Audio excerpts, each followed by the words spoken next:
জয় জগন্নাথ, জয় জগন্নাথ, জয় জগন্নাথ। পুরীর জগন্নাথ মন্দিরের মাথায় যে পতাকা উড়তে দেখা যায়, সেটিকে পতিতপাবন বানা বলা হয়।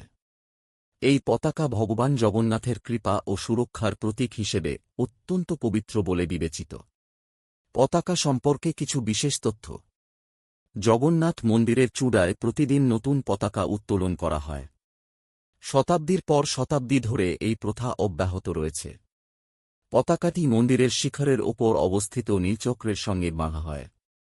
নীলচক্র অষ্টধাতু দিয়ে নির্মিত এবং এটি ভগবান বিষ্ণুর সুদর্শন চক্রের প্রতীক।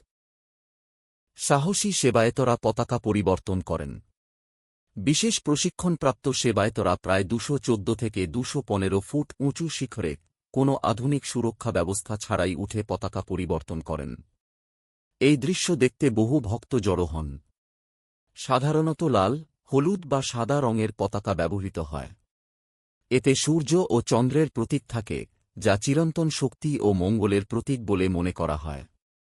অনেকের বিশ্বাস, পতিতপাবন বানা দর্শন করলে ভগবান জগন্নাথের আশীর্বাদ লাভ হয়।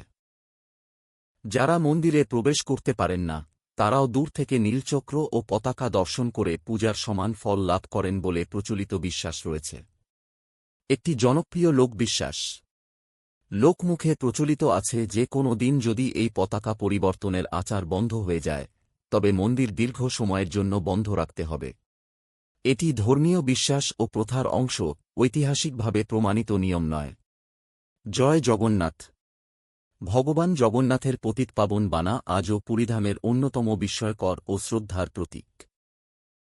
এর সাথে জগন্নাথ মন্দিরের পতাকা নিয়ে আরও একটি অত্যন্ত বিস্ময়কর লোকবিশ্বাস বা অলৌকিক ঘটনা প্রচলিত আছে। বলা হয়, মন্দিরের চূড়ার এই পতাকাটি সর্বদা বাতাসের বিপরীত দিকে ওড়ে, যা সাধারণ বিজ্ঞানের ধারণার বাইরে এবং ভক্তদের কাছে ঈশ্বরের এক অপার মহিমা।